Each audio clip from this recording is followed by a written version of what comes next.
Hello and welcome to this week's Hippie Hyena. So, I've been noticing this weird meme going around amongst right-wingers that I've come across online. They keep saying that America is a republic and not a democracy.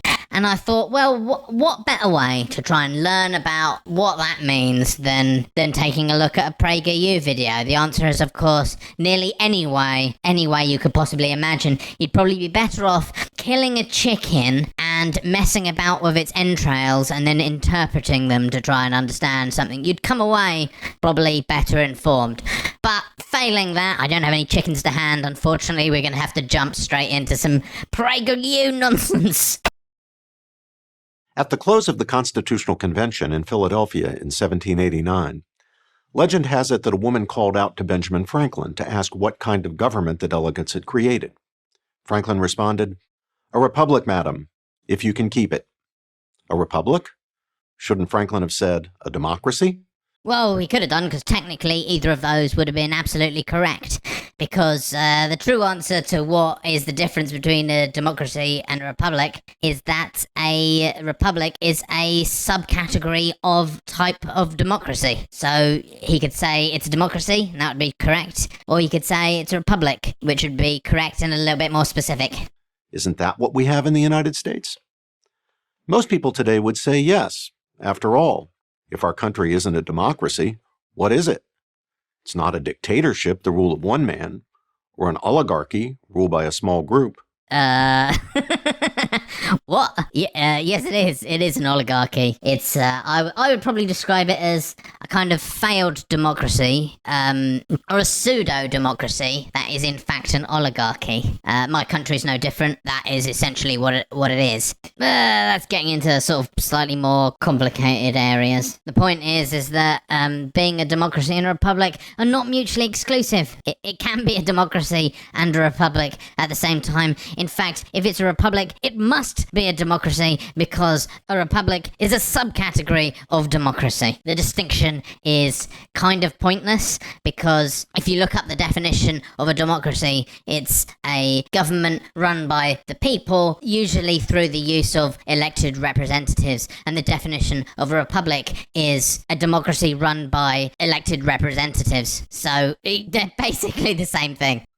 In America, the people are in charge. That's literally what democracy means in the original Greek. Demos, kratos.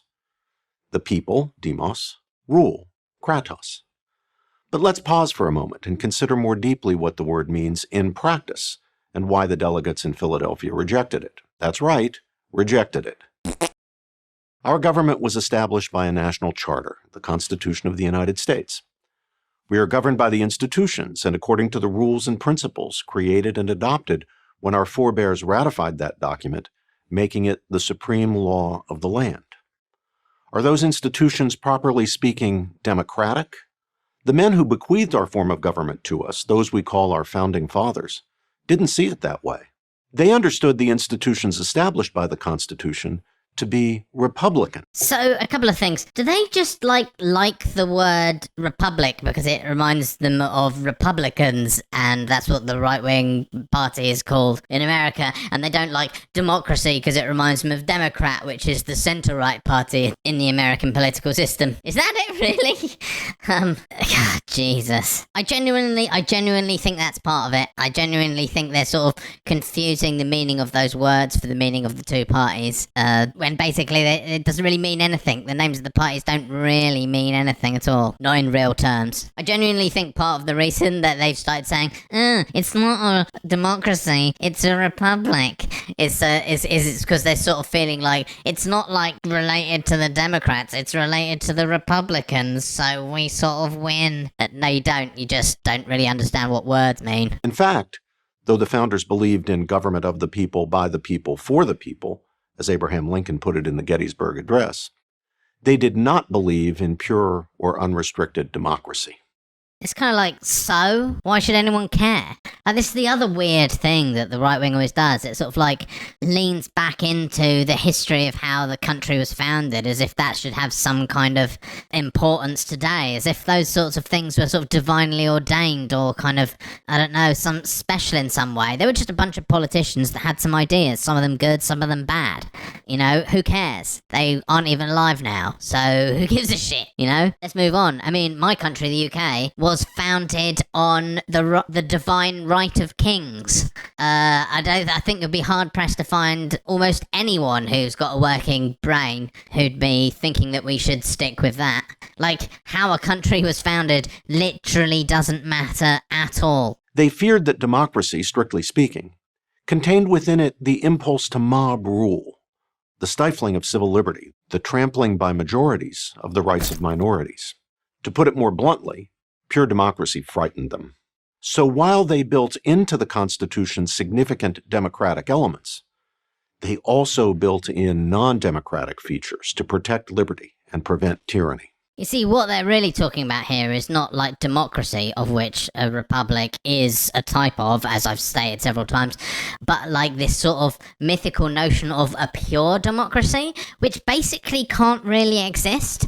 I mean, it probably could exist under sort of like smaller, with a smaller group of people, like maybe like 5 to 10 people, that could work. But when you're trying to run a country, you need to like elect chairs and spokespeople and stuff, and like a sort of government body and that kind of stuff in order to sort of get some kind of thing done. Like, their notion of what a democracy is literally doesn't exist anywhere. It's a meaningless title which points to nothing. Because what democracy, the word, actually means to everyone, except for these crazy word-twisting mind-benders, is just a system where people get to vote for who the leaders are, for the most part. That's what counts as a democracy. Somewhere that has like elections, you know, that's it. But I also think it's interesting that they're talking about now how it's worrying that the rights of minorities can be crushed by the will of the majority, because usually they've been fine with that historically,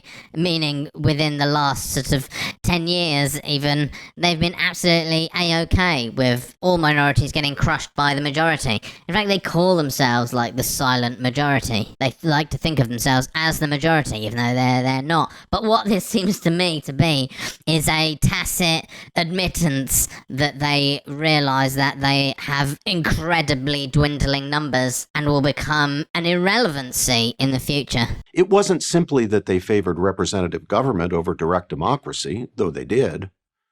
It's that they rejected the idea that the majority wins was by definition the just outcome.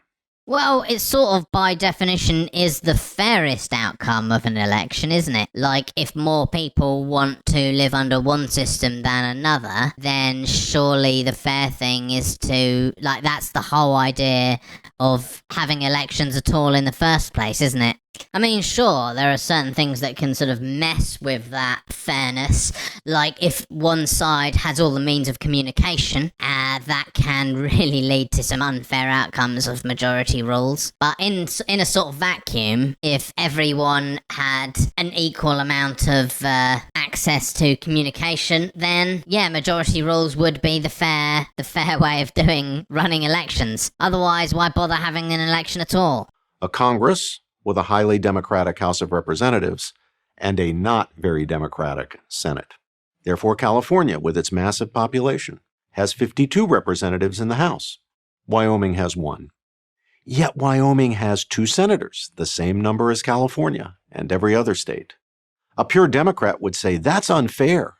Each Wyoming resident has far more power than every Californian. But a Republican would say, well, we aren't and shouldn't be a pure democracy. Yeah, but he'd be wrong, though, because it's clearly not fair. That's completely absurd. Like, you know, I wish they could just be a bit more honest about it in some ways. You know, if they could just say, look, it's not fair, but it's not fair giving us the advantage, and we just like it. We can't really argue for it, and we don't really have any argument. We're not even we're gonna admit that. Let's just admit there is no argument for it. It is wrong, but we like it to be wrong. Because that is the truth. That's the truth of that that situation. And that's the sort of other thing that is, why they're playing this silly game with words, which makes them look foolish. It makes the people look foolish because they come out from watching this video and other videos like it, and they enter the real world where they'll meet with other people who've got sort of working critical thinking, and they'll be getting into some debate over, why this sort of unfairness should exist, and they'll say something like, well, we live in a republic, not a democracy, and then the other people will say the inevitable answer, which is A, a republic is a type of democracy, you idiot, and B, so what? Like, that doesn't make it fair. Just because you've decided to call things a different name, if it's not fair, it's not fair. That's not a justification of anything. You can't, as much as I know you'd really wish this was the case, if things are like not fair, unjust, if there is like social injustice, you can't fix that by messing about with the words that people use to describe it. It just doesn't work. People are still pissed off.